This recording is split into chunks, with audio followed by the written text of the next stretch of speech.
मंच पर आसीन संजीव श्रीवास्तव जी के भी स्वागत के लिए आग्रह। विजय जी, आपसे अनुरोध।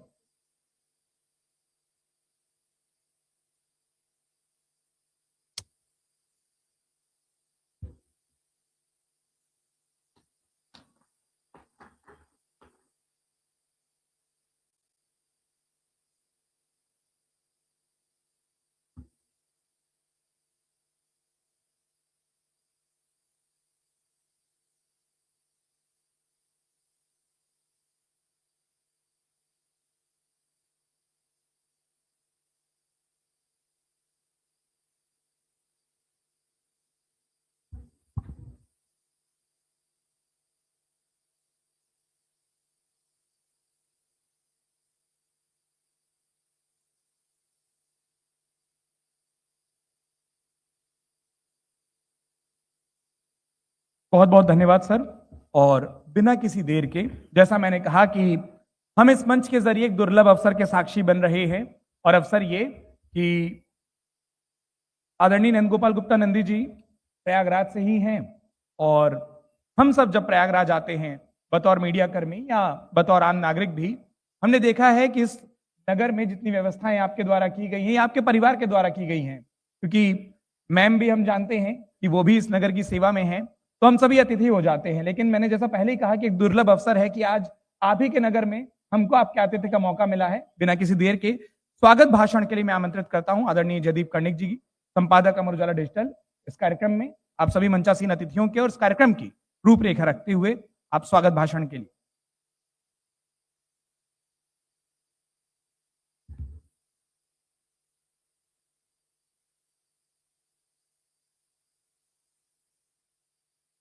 मां शारदा के चरणों में सादर नमन करता हूं। और तीर्थों का भी राजा कहा जाता है, ऐसी राज प्रयाग नगरी को भी मैं नमन करता हूं। कुछ पिछले जन्म के पुण्य कर्म होंगे, कुछ अभी के कर्म होंगे, जो हम सभी का परम सौभाग्य है कि इस पवित्र वेला में जो अमृत वर्षा इस धरती पर हो रही है, जो इसका आचमन करने के लिए लोग कहां कहां से चले आ रहे हैं देश दुनिया से, वैसे समय में उस महाकुंभ में हम ज्योतिषियों का महाकुंभ कर रहे हैं। आदरणीय नंदी जी, हमारे विशिष्ट अतिथिजन जीडी वशिष्ठ जी, आचार्य आनंद जी, संजीव अग्रवाल जी, और ऐसे बहुत सारे लोग, अनिल वत्स जी, लूथरा जी, और तमाम ज्योतिष जो हैं, क्योंकि आज एकादशी, सप्ताहांत और अन्य बहुत सारे संयोगों की वजह से भीड़ बहुत ज़्यादा है, तो वो जहाँ पर कैंप में रुके हैं वहाँ से सारे साथी यहाँ नहीं पहुँच पाए हैं। लेकिन अभी कुछ देर में मुख्यमंत्री का आगमन होना है, इसलिए नंदी जी की ऐसी व्यवस्था है कि इसके बाद में उनकी उपलब्धता हमें नहीं हो पाती, तो हमने सोचा कि विधिवत इसका उद्घाटन कर ले। लेकिन जो ज्ञान चर्चा होनी है, असल में सच का जो अमृत कुंभ है, वो जिस तरह के हमने वर्णनों में सदियों से पढ़ा है वैसा छलका या नहीं छलका, लेकिन भारत भूमि में ज्ञान का अमृत कुंभ जरूर छलका है, और इसीलिए हम ज्ञान गुरु रहे हैं और विश्व गुरु रहे हैं।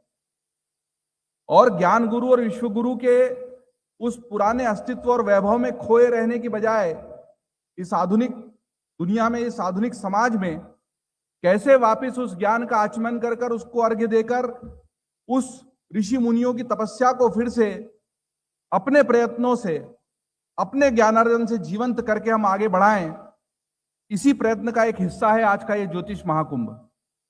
अमर उजाला से आप सभी भली भांति परिचित हैं। जैसे देश आजादी का अमृतोत्सव मना रहा था, उसी समय अमर उजाला ने भी आजादी का अपनी स्थापना का अमृतोत्सव मनाया। 15 अगस्त 1947 को हमको आजादी मिली, और 18 अप्रैल 1948 को आजादी के उसी जुनून में पत्रकारिता की अलख, पत्रकारिता की मशाल जगाए रखने के लिए मुरारी लाल जी माहेश्वरी और डोरीलाल अग्रवाल जी ने अमर उजाला की आगरा से शुरुआत की। और ये दोनों ही अपने उस नव चेतना, नवयुग और नौजवानी के दिनों में आजादी और भारत के नए निर्माण की उसी दीवानगी से इस अखबार की शुरुआत कर रहे थे, क्योंकि वो किसी और अखबार में काम करते थे और उनको लगा कि इस अखबार में काम करते हुए हम अपने उस सपनों के भारत को नहीं गढ़ पा रहे हैं जो हम बनाना चाहते हैं। और इसीलिए इन दोनों ने अमर उजाला की स्थापना की। 75 वर्ष की इस यात्रा के आप सभी साक्षी हैं। 7 से ज्यादा राज्य और 22 से ज्यादा संस्करणों के साथ अखबार 75 साल से पत्रकारिता में विश्वास की परंपरा, पत्रकारिता में शुचिता के अपने धर्म को निभा रहा है। और जिस तरीके से यह यात्रा पूरी हुई है उसमें आधुनिकता के साथ हम कदम होने का प्रमाण यह है कि जब लोग डिजिटल के बारे में सोच नहीं पा रहे थे तब अमर उजाला का अखबार डिजिटल पर आया, और वहां से इस यात्रा को शुरू करके अमर उजाला ने डिजिटल पर भी तेजी से अपना प्रचार प्रसार किया।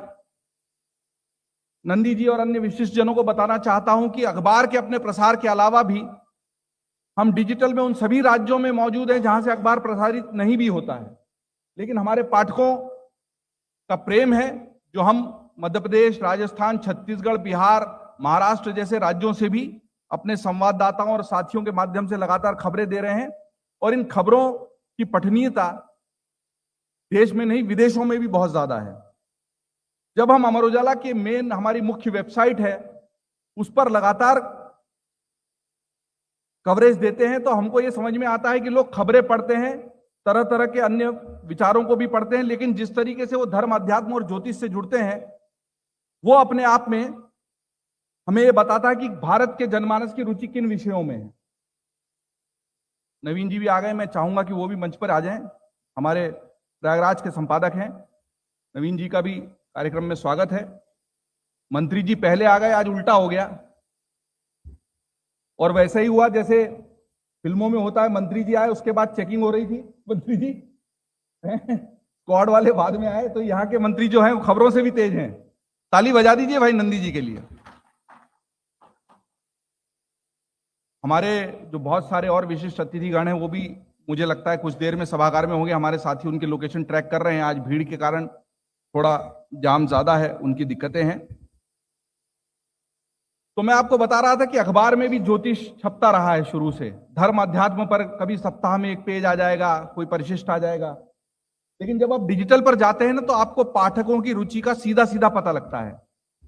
कौन क्या पढ़ रहा है, कब पढ़ रहा है, कितनी देर उस पर ठहर रहा है, किस शहर से किस जगह से पढ़ रहा है। और हमने जब इन रुचियों को देखा, वशिष्ठ जी और नंदी जी, तो हमको लगा कि अपनी वेबसाइट में केवल एक धर्म का या ज्योतिष का सेक्शन बना देना पर्याप्त नहीं है। यह उन करोड़ों भारतवासियों के लिए जिनका इस सनातन संस्कृति में, इस विज्ञान में उनकी अभिरुचि है, उनके साथ न्याय नहीं होगा। लेकिन मूलतः हम अमर उजाला पर खबरें देते हैं, खबरों के साथ हम ज्योतिष देते हैं, लेकिन ज्योतिष अपने आप में बहुत व्यापक है और धर्म और अध्यात्म तो उसके भी व्यापक है, उसका कुंभ सबको समेटे हुए है। तो इनके दो दो कलश अलग से स्थापित करने होंगे। तो इसलिए पहला कलश हमने स्थापित किया माई ज्योतिष नाम से, मतलब मेरा ज्योतिष, और उस पर हम ज्योतिष से संबंधित सारी चर्चाएं, सारी बातचीत करते हैं। और उसको अमर उजाला से इतर हमने खड़ा किया 3-4 साल पहले। इसको नंदी जी जब हमने खड़ा किया तो हमको एक और विचार आया कि ज्योतिष के अलावा धर्म और अध्यात्म इतना व्यापक विषय है, हजारों सालों पुरानी संस्कृति है, पर उसको लेकर कोई एक ऐसा ठिकाना नहीं है, कोई ऐसी वेबसाइट नहीं है पर जहां पर इस सारी जानकारी को एक साथ हम समेट सकें। और खास तौर पर डिजिटल मीडिया के प्रादुर्भाव के बाद क्या हुआ कि व्हाट्सएप यूनिवर्सिटी आ गई, फेसबुक यूनिवर्सिटी आ गई, हर किसी के पास ज्ञान है, हर किसी के पास फॉरवर्डेड मैसेज हैं, लेकिन तथ्य और प्रामाणिकता नहीं है। और खास तौर पर जब सनातन धर्म की संस्कृति की बात होती है तो लोगों को शायद 4 वेद 18 पुराण ये भी ढंग से नहीं, और उसके आगे तो बिल्कुल ही नहीं पता, और व्हाट्सएप पर जाने क्या क्या आता है। तो हमको लगता है कि एक मीडिया हाउस के रूप में अमर उजाला की जिम्मेदारी थी कि हम ऐसा वेब डेस्टिनेशन बनाएं जहां पर धर्म अध्यात्म को लेकर प्रामाणिक जानकारी हो, विद्वत जनों द्वारा हो, शोध रिसर्च के द्वारा उसको हम प्रमाणित करके वहां प्रकाशित करें। और उसके आगे इस संस्कृति को आगे बढ़ाने के लिए बहुत सारे लोग सामने आए हैं। कोई उनको बाबा कहता है, कोई ज्ञान प्रदान करने वाला कहता है, कोई कहता है कि उनका अपना कल्ट है, जो नया शब्द है कल्ट है। अब वो चाहे बाबा रामदेव के माध्यम से आ रहा हो, जग्गी वासुदेव के माध्यम से आ रहा हो, आचार्य जी के माध्यम से आ रहा हो, बहुत सारे आचार्य हो गए, लेकिन इन सबको एक जगह पर लाने वाला और इन सबको छान कर ज्ञान को सही तरीके से प्रस्तुत करने वाला कोई डेस्टिनेशन नहीं है। तो इसीलिए इस ज्ञान के अनुष्ठान के लिए हमने जीवांजलि नाम से एक और वेबसाइट शुरू की, और इसके नाम का बहुत लोग कहते हैं कि डिक्शनरी में कोई शब्द नहीं है, शब्दकोश में जीवांजलि नाम से कोई शब्द नहीं है। पर जब हम इस पे चर्चा कर रहे थे कि महर्षि पतंजलि और उन्होंने योग सूत्र दिए और उस वजह से पतंजलि नाम से हर कोई परिचित है, लेकिन हम जब वेबसाइट बनाएंगे तो वो तो अपने आप में एक, तो हमने सोचा हम क्या नाम रख सकते हैं। तो हमने सोचा कि भारतीय संस्कृति के सारे ज्ञान के अनुष्ठान को अर्घ देने की, हमारी जो इस जीवन परंपरा को अर्घ देने की जो हमारी कोशिश है, उसको जीवन को अर्घ देने की कोशिश है, उसको जीवांजलि कहा जाए, इसलिए जीवांजलि.com की शुरुआत की। और अभी मैं आचार्य आनंद से सभागार के बाहर चर्चा कर रहा था, तो मुझे देखिए, इसीलिए ज्ञानियों से, विद्वानों से सत्संग करना चाहिए कि आपका ज्ञान बढ़ता है। तो ये उन्हीं का एक और बताया हुआ आशय है जिसको मैं मंच से आचार्य जी की स्वीकृति से रख रहा हूं। उन्होंने कहा आपने जीवांजलि नाम रखा है, हम महाकुंभ में, कुंभ नगरी में हैं, हम ये कह रहे हैं कि 12 साल में कुंभ होता है, लेकिन 144 साल में बृहस्पति का जब पूरा चक्र होता है तो वो एक दुर्लभ संयोग आता है। हमारे पहले की 3 पीढ़ियों को ये पुण्य नहीं मिला है, हमारे आगे की 3 पीढ़ियों को नहीं मिलेगा, क्योंकि बृहस्पति से वो जुड़ा है और बृहस्पति जीवन से जुड़े हैं। अगर बृहस्पति नहीं होंगे तो जीवन नहीं होगा धरती पर, और जीव का मतलब बृहस्पति होता है, जीव बृहस्पति से सीधा जुड़ा हुआ है, और इसलिए जीवांजलि में वो जीव स्थापित। बहुत अच्छी, बहुत सुंदर व्याख्या मुझे लगी, इसलिए मुझे लगा उसको मैं प्रस्तुत करूं। तो ये दोनों जो हमारे उपक्रम है, दोनों वेबसाइट है, उसके माध्यम से हमारी कोशिश है कि ज्योतिष, अब हमने आज बहुत सुंदर सत्र रखे नंदी जी, अब आपको थोड़ा जाना है सीएम वाले कार्यक्रम में, लेकिन बहुत से लोग ये सवाल उठाते हैं कि क्या ज्योतिष सचमुच विज्ञान है, इसमें विज्ञान और अंधविश्वास में अंतर कहां से होगा, लोग इसमें इतना ज्यादा उलझ जाते हैं कि और कुछ नहीं सोच पाते, वास्तु क्या है, टैरो क्या है, इन सारे विषयों को संजोते हुए हमने दिन भर ज्ञान के इस महाकुंभ को यहां पर सबके सामने प्रस्तुत करने का प्रयत्न किया है। अमर उजाला के विभिन्न चैनलों पर ये लाइव जाएगा, और इस कंटेंट को फिर आगे भी हम चूंकि डिजिटल पर हैं तो लगातार अलग अलग रूप में प्रस्तुत करेंगे। तो ये जो यात्रा है यहाँ सीमित नहीं रहेगी। वैसे ज्योतिष महाकुंभ की यात्रा अमर उजाला की पुरानी है, देहरादून में लगातार हम इसको करते रहे हैं, लेकिन हमारी कोशिश थी कि उसको एक वृहद स्वरूप में, व्यापक स्वरूप में, इस महाकुंभ के सुंदर संयोग का प्रयोग करते हुए यहाँ पर इस मंच के सामने रखें। हम दिन भर में और बहुत सारे विद्वान हमारे साथ जुड़ेंगे, जैसा मैंने कहा, कुछ कल देर रात में आए हैं, 3-3 बज गई लोगों को यहाँ पहुंचने में, उसके बाद वो यहाँ पर आ रहे हैं, कुछ लोगों का आना सिलसिला शुरू हो गया है। थोड़ी देर में वो सारे विद्वान यहाँ पर होंगे जो मंच से अलग अलग चर्चाओं में शिरकत करेंगे, शामिल होंगे। ये सारा जो ज्ञान है इसको अच्छे से प्रस्तुत करें नए माध्यमों के साथ। मेरा हमेशा मानना है कि प्लेटफॉर्म बदल जाता है, ज्ञान तो वही होता है। जिस जमाने में ट्विटर और फेसबुक नहीं थे तब भी कबीर थे, तब भी सूर थे, तब भी गालिब थे, आज भी वो रिट्वीट होते हैं और रीशेयर होते हैं। रामायण की चौपाइयां तुलसीदास जी की या फिर महर्षि वाल्मीकि के जो श्लोक हैं वो क्यों आज भी हम लोग साझा करते हैं? क्योंकि वो ज्ञान है, और ज्ञान शाश्वत है, और शाश्वत के इस ज्ञान के अनुष्ठान के लिए अमर उजाला ने ये मंच संजोया है। आप सब बहुत जतन से, बहुत प्रयत्न से, कुछ लोगों को कुछ कष्ट भी हुए, लेकिन मैं हमेशा कहता हूं कि कुंभ जैसे जो समागम होते हैं वो वीआईपी कल्चर के लिए नहीं होते, वो भारत की संस्कृति को, उसकी धूल को माथे पर लगाकर उसके महत्व को समझने के अनुष्ठान होते हैं। कष्ट तो होता है, लेकिन इस कष्ट के बाद जो आनंद आता है वो उस रास्ते से गुजर कर मिलेगा, वो हेलीकॉप्टर में घूमकर या वीआईपी इसमें नहीं मिलेगा। जब आप इस भीड़ के रैले के साथ शामिल होते हैं तब सचमुच आपका स्नान हो रहा होता है। डुबकी तो केवल प्रतीक मात्र है। आइए हम सब ज्ञान की इस गंगा में इन सब विद्वानों के साथ डुबकी लगाएं। आप सबका बहुत बहुत स्वागत करता हूं मैं अमर उजाला परिवार की तरफ से, जीवांजलि की तरफ से और माई ज्योतिष की तरफ से।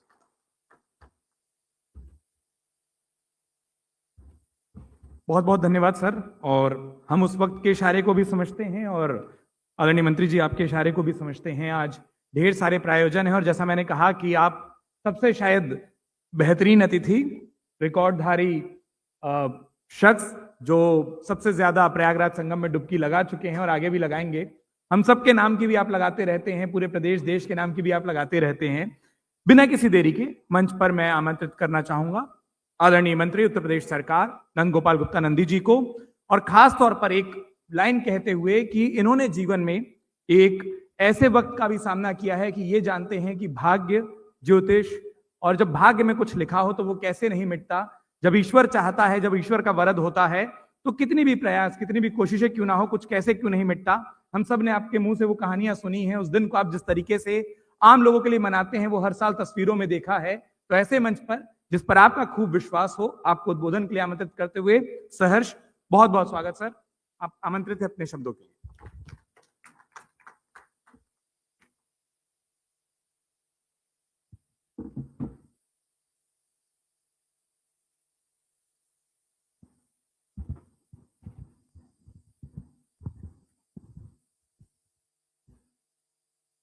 अमर उजाला द्वारा आयोजित ज्योतिष महाकुंभ में आए हुए मंच पर विराजमान अतिथि जीजी विशिष्ट जी, लाल किताब विशेषज्ञ श्री संजीव श्रीवास्तव जी ज्योतिष,